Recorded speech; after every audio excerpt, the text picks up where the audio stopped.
ሰላም ጤና ይስጥልን ውድ የቻናላችን ተከታታዮች የፕሮግራማችን ቤተሰቦች፣ ይህ አብዲ ራዋ ቲዩብ ነው። ፕሮግራማችን ላይክ በማድረግ እንድትጀምሩ፣ ላይክ ስታደርጉ የፕሮግራማችንን ተደራሽነት ከፍ ያደርጋል። ላይክ እንድታደርጉ፣ አዲስ ከሆናችሁ ደግሞ ሰብስክራይብ በማድረግ ለቻናላችን ቤተሰብ እንድትሆኑ፣ እንዲሁም የደወል ምልክቷን በመጫን ፕሮግራም በምንለቅበት ወቅት በቀጥታ እንዲደርሳችሁ የደወል ምልክቷን እየተጫናችሁ ሰብስክራይብ እንድታደርጉ በአክብሮት እየጋበዝን፣ እንዲሁም ይህንን ፕሮግራም ከሀገር ውጭ የምታደምጡ የቻናላችን ተከታታዮች በሱፐር ስቲከር፣ ሱፐር ቻት፣ ሱፐር ታንክስ ድጋፍ እንድታደርጉ በአክብሮት እየጋበዝን በዚህ ሳምንት ከሚደረጉ የዩኤፋ ሻምፒየንስ ሊግ ተጠባቂና ትላልቅ ጨዋታዎች መካከል በምሽቱ 5 ሰዓት በኤሚሬትስ የተደረገው የሚካኤል አርቴታ አርሴናል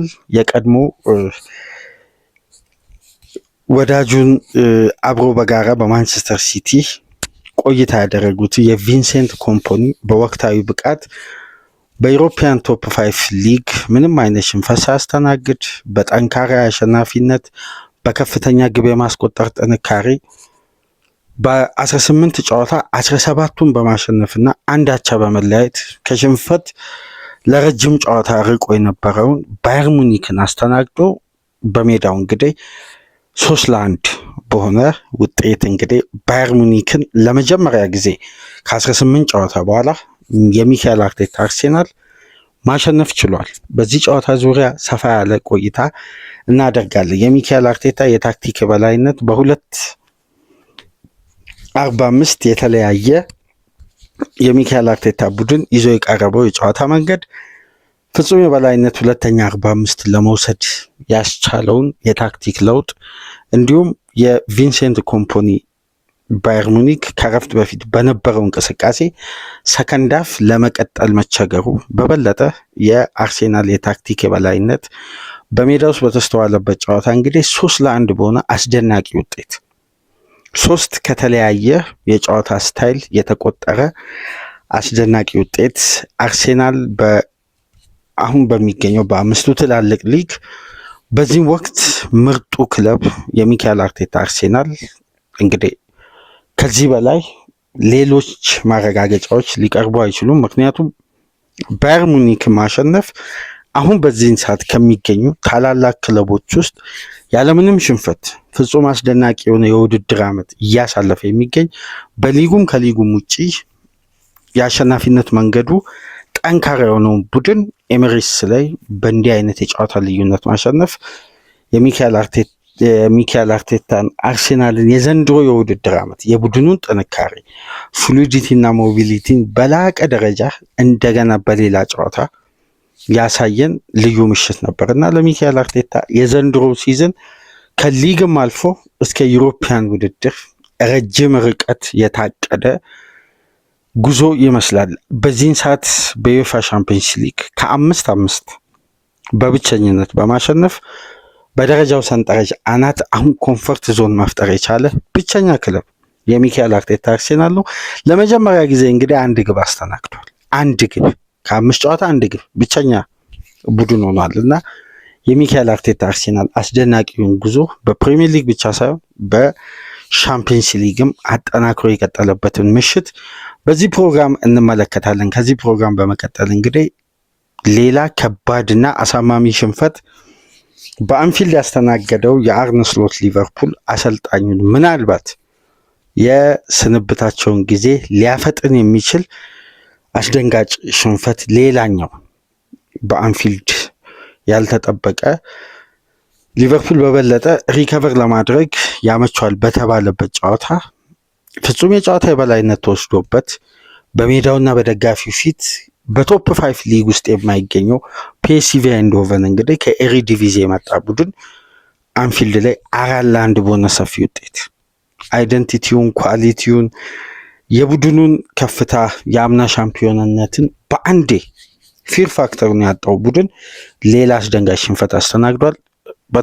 በሊቨርፑል እና ፒኤስቪ አይንድሆቨን ጨዋታ በተመለከተ ከዚህ ፕሮግራም በመቀጠል ይዘንላችሁ ምን መጣ ይሆናል። ትናንት የተደረጉትን የሻምፒዮንስ ሊግ እግር ኳስ ውጤቶችን ተመልክተን ስለ ሚካኤል አርቴታ አርሴናል አስደናቂ ውጤት ሰፋ ላሉ ደቂቃዎች እንግዲህ መነሳት ያለባቸው ወሳኝ ነጥቦችን አንስተን እንወያያለን። በዚህ ፕሮግራም የአርሴናል ደጋፊዎችን እንኳን ደስ አላችሁ በማለት እንግዲህ የሐሙስ ንጋት ፕሮግራማችንን እነሆ ወደ እናንተ ይዘመተናል። አሁን ለከፈታችሁ ላይክ እንድታደርጉ፣ አዲስ ከሆናችሁ ሰብስክራይብ፣ ከሀገር ውጭ የምታደምጡ በሱፐር ስቲከር፣ በሱፐር ቻት፣ በሱፐር ታንክስ ድጋፍ እንድታደርጉ በአክብሮት እንጋብዛለን።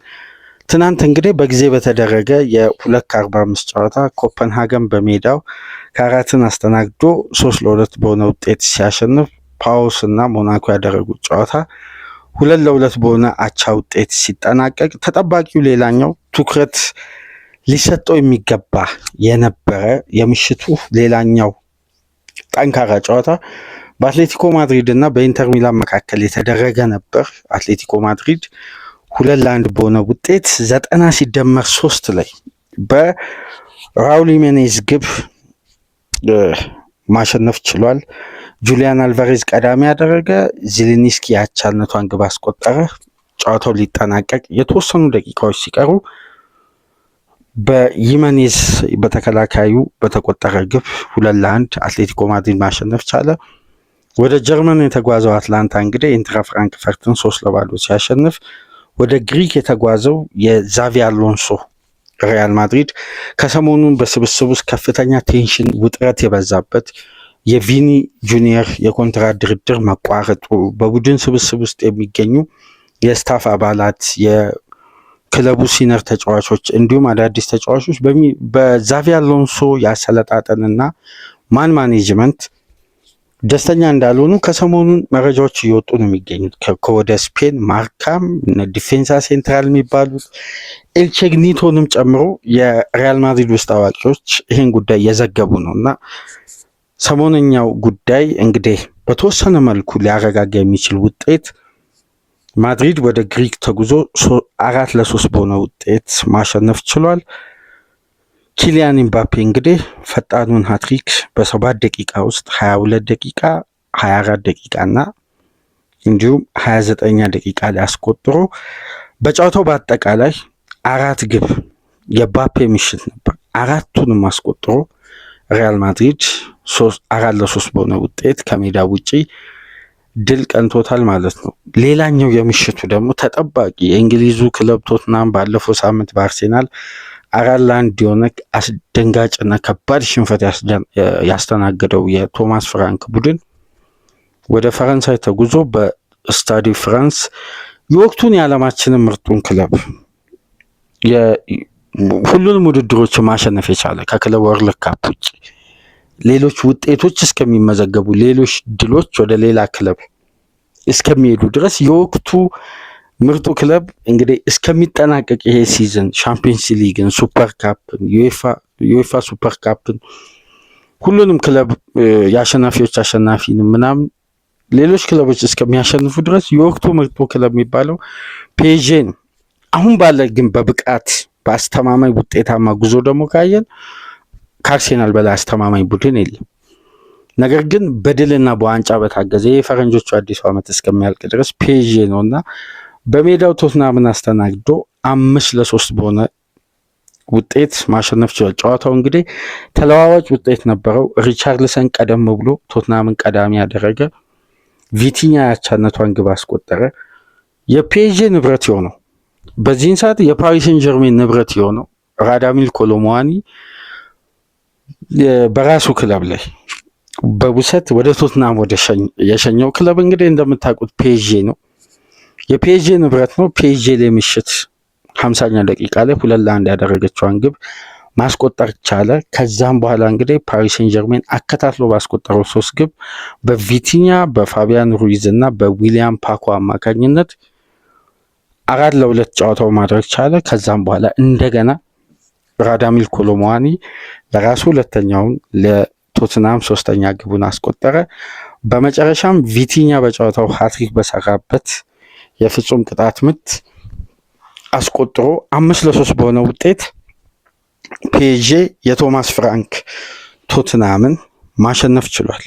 በምሽቱ የተመዘገበው ሌላኛው ውጤት ስፖርቲንግ ሊዝበን እንግዲህ ክለብ ብሩዥን አስተናግዶ 3-0 በሆነ ውጤት ማሸነፍ ችሏል። የሮብ ምሽት የዩኤፋ ሻምፒዮንስ ሊግ ውጤቶች እነዚህን ይመስላሉ። ሊቨርፑል በሜዳ 4-1 የተሸነፈበትን የምሽቱን ጨዋታ በተመለከተ ከዚህ ፕሮግራም በኋላ ይዘንላችሁ ምን መጣ ይሆናል። የሚካኤል አርቴታ አርሴናል የወቅቱን በአስደናቂ ጉዞ በተቀናጀ የማሸነፊያ መንገድ ምንም አይነት የማጥቃት እንከን የሚያወጣለት በሁሉም ውድድሮች 66 ግብ ያስቆጠረው የቪንሴንት ኮምፓኒን ባየር ሙኒክ ኤሚሬትስ ላይ ከፍጹም የጨዋታ ብልጫ ጋር ከከፍተኛ የታክቲክ የበላይነት በመውሰድ በምክትል አሰልጣኝነት በማንቸስተር ሲቲ ሚካኤል አርቴታ፣ ቪንሴንት ኮምፓኒ በአምበልነት የማንቸስተር ሲቲ ተጫዋች ሆነው ሁለቱ በጋራ እንግዲህ በፔፕ ውስጥ ሰርተዋል።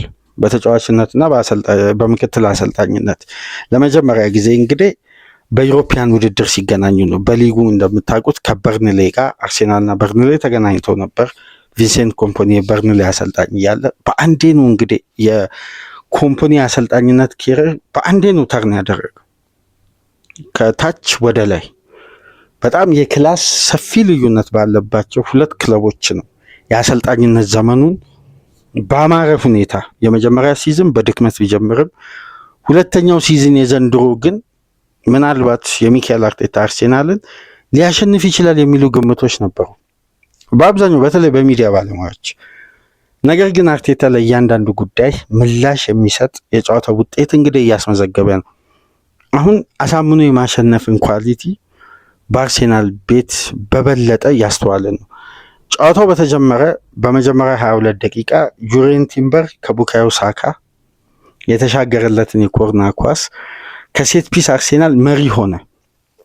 ካለፈው ሳምንት ጀምሮ ከበርካታ ደጋፊዎች ጋር በሀሳቦች ልዩነት ስንወያይ ስንከራከር ከነበረበት አንደኛው ምክንያት አርሴናል በጨዋታው ተጋጣሚ በኤሪያ ዶሚኔት ካደረገ በኳስ ቁጥጥር ከበለጠ ጌም ኦፍ ስቴቱን የመቀየር ፕላን ያለው ሁለተኛ የማሸነፊያ መንገድ ጌም ኦፍ ስቴት ነው፣ አይደንቲቲ ሳይሆን ጌም ኦፍ ስቴት ያለው ቡድን ነው።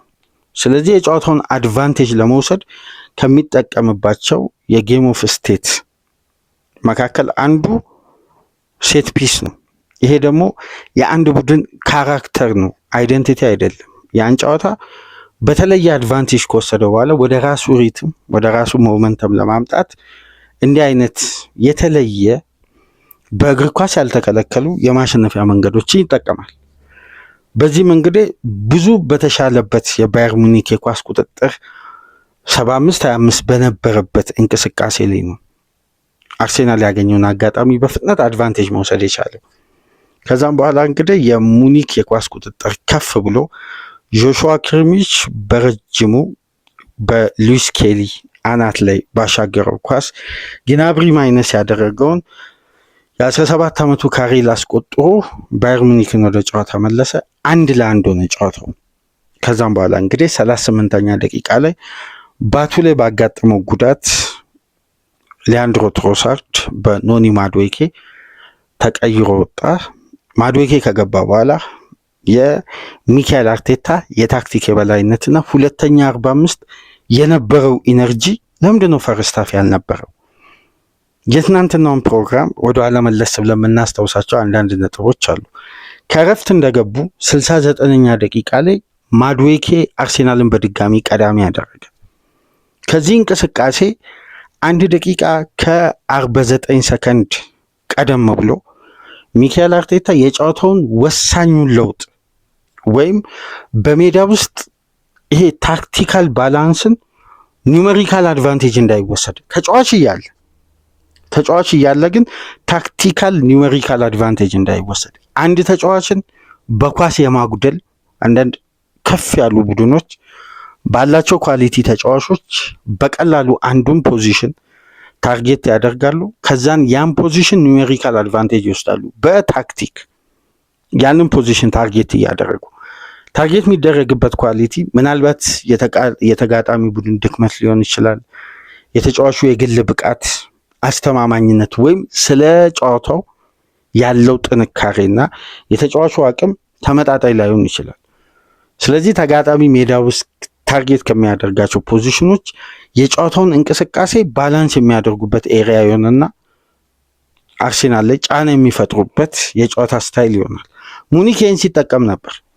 ይህን የተረዳው እንግዲህ ሚካኤል አርቴታ 68ኛ ደቂቃ ላይ ሪካርዶ ካላፊዮሪን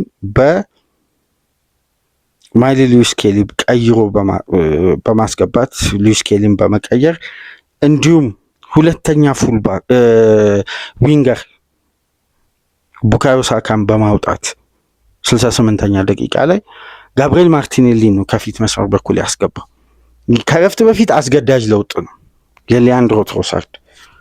68ኛ ደቂቃ ላይ ግን የቡካዮ ሳካንና የማርቲኔሊ ለውጥ በቀጥታ አዲስ ኢነርጂና ሩጫ ፍለጋ ነው። ይሄ ፍጥነትና ይሄ ኢነርጂ የተፈለገበት ዋነኛ ምክንያት ምንድን ነው የሚለውን እናነሳለን። የመጀመሪያ ተቹን በአስደናቂ ማይነስ ክሮስ በማድረግ ካላፊዮሪ እንግዲህ ለኖኒ ማዱዌኬ ያሻገረውን ኳስ ማዱዌኬ በአርሴናል ማሊያ የመጀመሪያ ግቡን በከባዱ ፊክስቸር ማስቆጠር ቻለ። አርሴናል በድጋሚ መሪ ሆነ። የማኑኤል ኖየር ስህተት ወደ 38 ሜትር ገደማ ከራሱ ሜዳ የወጣው ይሄ ጀርመናዊ ግብ ጠባቂ ታይሚንጉን ተጠቅሞ ጋብሪኤል ማርቲኔሊ እንግዲህ ከቤንች ላይ በመነሳት በዘንድሮ የውድድር ዓመት ፍጹም አስደናቂ የግብ ተሳትፎ እያደረገ ነው። 50ኛ ግቡን ባስቆጠረበት የምሽቱ ጨዋታ አርሴናል ሶስተኛውን ግብ ከማርቲኔሊ ያገኘ፣ በጨዋታውም ድል ያደረገበት ድሉን ያረጋገጠ ሶስተኛ ግብ ነበር የተመዘገበው በብራዚላዊው የፊት መስመር ተጫዋች። ሚካኤል አርቴታ እንዴት ነው ከረፍት በፊትና ከረፍት በኋላ ሁለት ጉዳዮችን በሜዳ ውስጥ እዛው ሞመንተሙን ሽፍት በማድረግ ጨዋታ መብለጥ እንደሚቻል ከረፍት በኋላ የመጀመሪያ 15 ደቂቃ አሳየ። በበለጠ ደግሞ ብልጫውን የተሻለ አድርጎ ጥራት ያላቸውን እድሎች በመፍጠር ደግሞ አደጋ ለመፍጠር ክፍት ከሆነ እንቅስቃሴ ሻርፕ ለመሆን ሞር ግብን ታርጌት ለማድረግ ሲታቀል ደግሞ በለውጥ በበለጠ ያንን ብልጫ ማጠናከር። ከረፍት በፊት ግን የብልጫ ለምን አልተስተዋለም ነው አሁን ትልቁ ጥያቄ። ከረፍት በፊት ሙኒክ የተሻለ ነበር። ኳስን በመቆጣጠርም የፈለጉትን ኤሪያ ዶሚኔት አድርገዋል። አርሴናል ያን ዶሚኔት ለማቋረጥ ዞኖችን ነበር ፕረስ የሚያደርገው። ከዞን ፕረስ ይልቅ ወደ ማንቱማን ፕሬሲንግ ሰከንድ ሃፍ ሲቀየር ግን አርሴናል ፍጹም የበላይነት ወሰደ። ይሄ ጉዳይ እንዴት ሊፈጠር ቻለ? ከረፍት በፊት ሙኒክ የሚፈጥረው ኦቨርሎድ በአጠቃላይ ታርጌት የነበረው የሉዊስ ስኬሊ ፖዚሽን ነው። በሁለት ምክንያት የሉዊስ ስኬሊ ፖዚሽን ሙኒኮች ታርጌት አደረጉ። አንደኛ የሊያንድሮ ትሮሳርድም የማዱዌኬም ተመልሶ የማገዝ አቅም እንደ ማርቲኔሊ አይደለም። እዛ ፖዚሽን ማርቲኔሊ ከሁለቱም ተጫዋቾች የተሻለ ወርክ ሬት አለው ተመላልሶ ፉልባኩን በማገዝ። ስለዚህ ያን ኤሪያ በወረቀት ደረጃ መጀመሪያ የባየር ሙኒክ አስተላለፍ የነበረው ሚካኤል ኦሊሴ ከሃሪኬን ጀርባ እንደሚጫወት ነው። ነገር ግን በሜዳ ውስጥ ሺፍት ካደረጉ እንቅስቃሴዎች መካከል ኦሊሴን ከአጥቂ ጀርባ በማድረግ ካሬልን ከአጥቂ ጀርባ በማድረግ ኦሊሴን ነበር ወደ ሉዊስ ስኬሊ ፖዚሽን የወሰደው። በወረቀት ደረጃ ግን የመጀመሪያው የጨዋታ ፕላን እንደዛ አልነበር የባየር ሙኒክ ኤክስፔክት የተደረገው።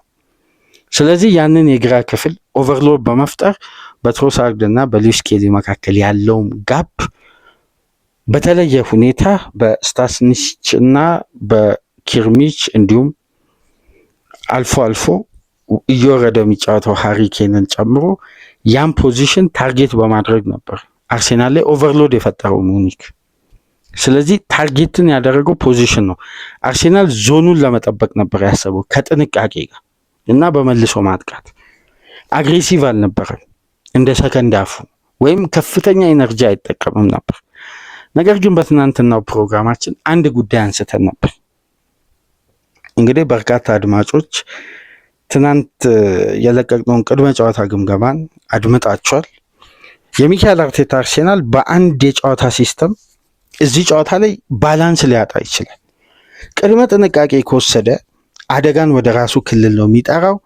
ሞስት ክሊኒካል የሆነ ቡድን ጥንቃቄ በመውሰድ ማስቆም እንደማይቻል ሞር ግን አርሴናል ከራሱ ሜዳ ወጥቶ እዛው በሙኒክ ፋይናል ሰርድ ፕረስ የሚያደርግ ከሆነና የሚጫን ከሆነ ዞናል ማርኪንግ ሳይሆን ወደ ማንቱማን ፕሬሲንግ የሚያተኩር ከሆነ ሙኒክን ማሸነፍ ለአርሴናል አይከብደውም ብለን ስናነሳ ነበር ትናንትና። ሰከንድ ሃፍ ያየነው ይህንን ነው።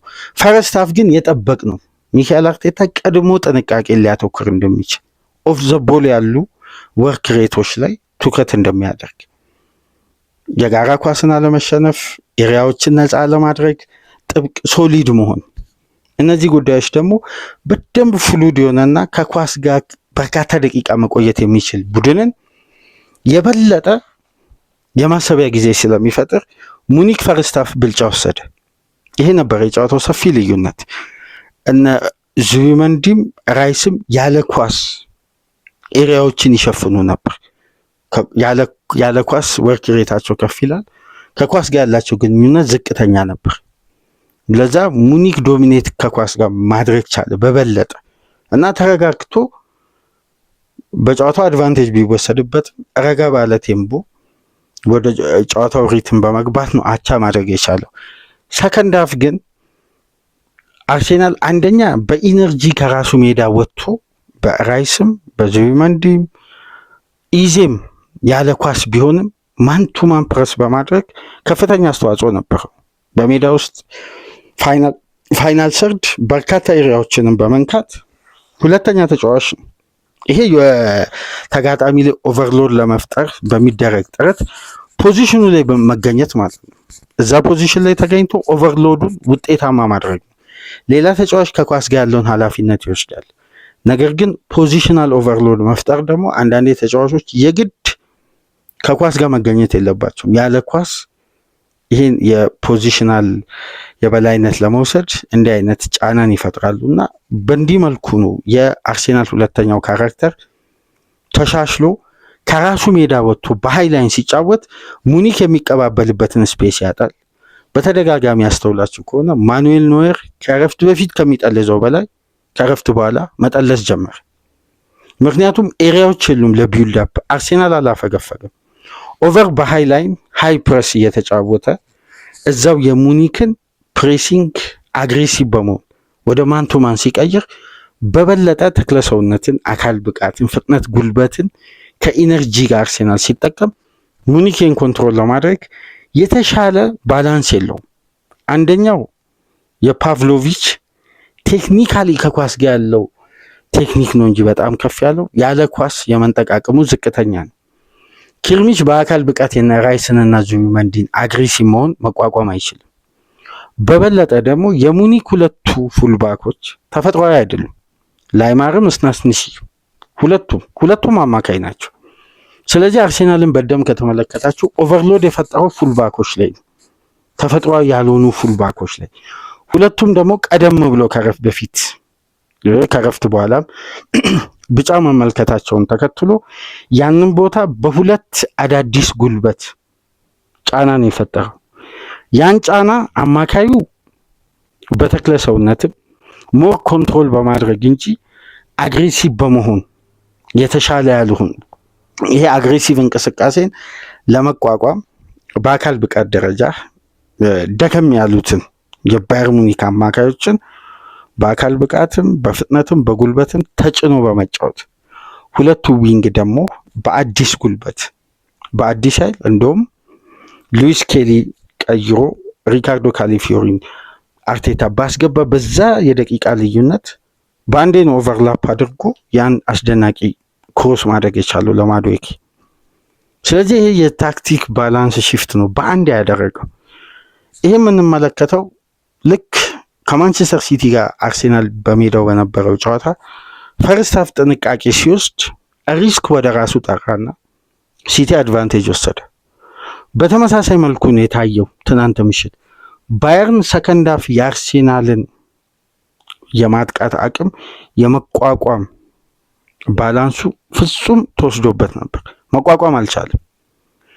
መጀመሪያ አርሴናል የማጥቃት እንቅስቃሴውን የጀመረው ሴንተር የሚደረጉ ረጃጅም እና የሴት ፒስ ኳሶችን በማብዛት የሙኒክ ኦርጋናይዜሽንም መበጥበጥ ነው በተከላካይ ስፍራ ላይ የነበሩት የአፖሚካኖን እና የጣሃን ጥምረት።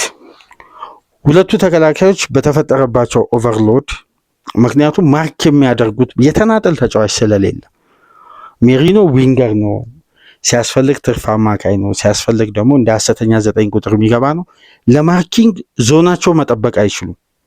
ስለዚህ ከዞናቸው አስገዳጅ የሆነ ይሄ ከራሳቸው ኤሪያ መውጣት ያተኩራሉ። በዛ ወቅት ከተከላካይ ጀርባ በሚጣሉ ኳሶች ሁለቱ ዊንገሮች ደግሞ በአዲስ ጉልበት በአዲስ ኃይል ሙኒክ መቋቋም ይከብደዋል።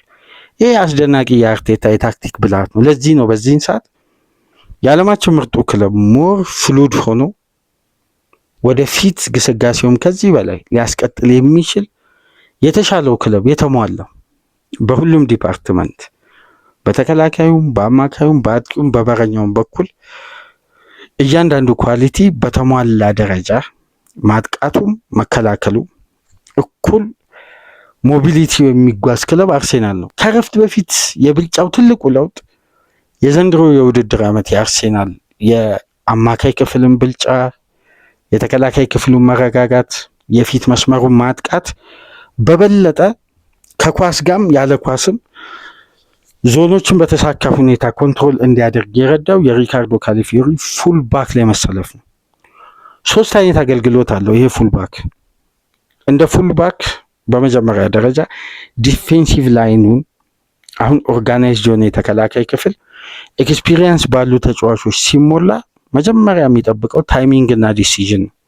የካላፊዮሪ ብስለት በጣሊያንም በቦሎኛም እያለ የምናውቀው ታይሚንግ እና ዲሲዥን ነው። ፈጣን ሆኖ አይደለም፣ በጣም አግሬሲቭ ሆኖ አይደለም። የውሳኔው ታይሚንግ በጣም የሚያስገርም ነው።